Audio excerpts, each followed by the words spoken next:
Hey guys, congratulations for making it to another day of your 30-day virtual turkey trot challenge. And so today, I want you to get your miles in. So just go out there, doesn't have to be far, run a half mile or run a mile, something just to warm your body up. And then come back here and grab your yoga tune-up therapy ball. This is the alpha size ball. If you don't have one, you can grab a lacrosse ball, something, hopefully something that is a little pliable on the outside, something that can mold around your body and isn't too hard.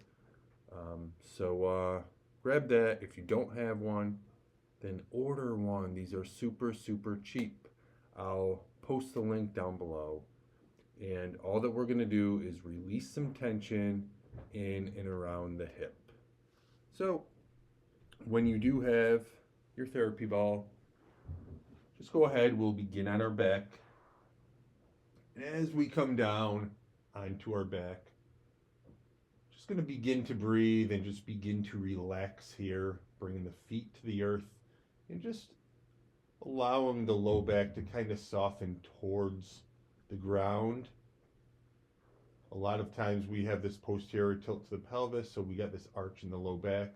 But what is it to send the tailbone down and away through the heels so that the low back is touching the ground, right? Then we create that length in the spine. And we just take our therapy ball, and those dimples on your low back, that's right where the SI joint is. And right below that dimple, towards the glute, is where the piriformis kind of starts. And this is one of the deep glute muscles. If you've ever had sciatica, it's usually this muscle kind of gets tight and impinges on that nerve. So all that we're going to do is take our therapy ball and place it right there, right below that dimple. And as we do this, we're going to try to soften around the ball so you can lengthen the leg out, allow the legs to naturally fall wherever they do. And we're just trying to breathe, allowing the body to soften around the therapy ball.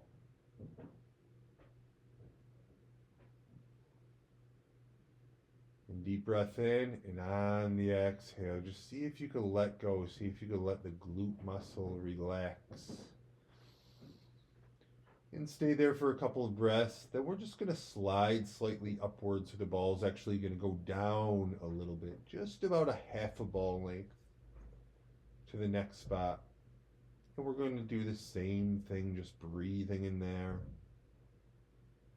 allowing the body to soften around the ball.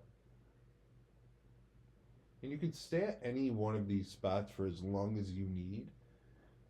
So now we're just going to roll a little bit more up, right? So now we're about a full ball length from where we started.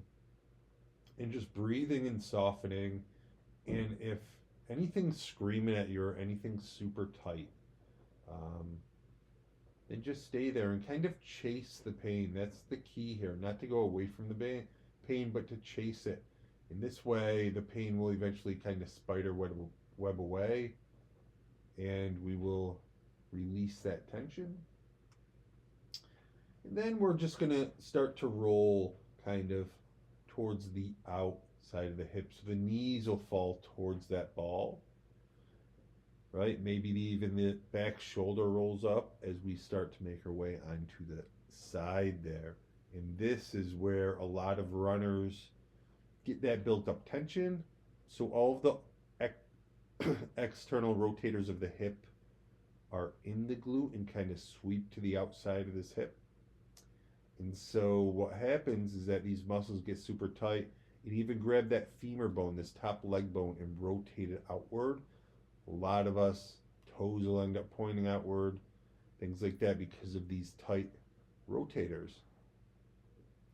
And when you run that way and these stay tight, then the pounding on the ground kind of shoots up to the knee in a weird way, and it can create tension. So super important just to release these so that they're not rotating that bone too much out. And I'm just going to roll up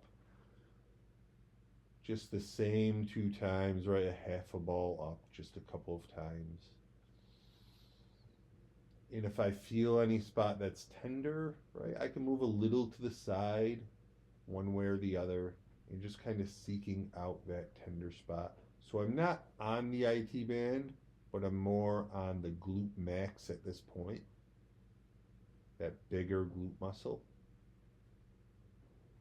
And I just continue to breathe and try to soften around the ball.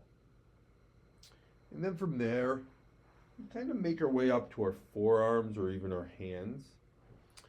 And right where the glute meets the hamstring, these are the hamstring attachments. Kind of make our way up right there, and we move from side to side. So I'm just gonna shimmy inside and out. And just by doing this, releasing that tension, sometimes these attachments get stuck together and they create super tight hamstrings.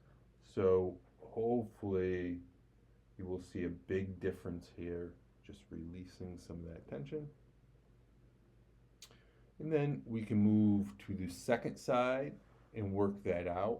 If you wanted to stay, if you felt the hamstring super tight, you continue to roll down onto the hamstring. And just explore anything that's kind of soft, the soft tissue areas, right? The muscles, the fascia. It's okay to get this tool into. Just try to chase that pain a little bit. We just want to make sure we're not going into tendon or ligament or even bone that would be painful. So explore on your own with this, release some tension in the hip, and then see how you feel after your next run. Notice the hips, see if they're a little bit more free, and let us all know in the comments. Perhaps we will get something out of this and be able to share with others. Anyways, hope you had a good run today, and we'll see you all tomorrow.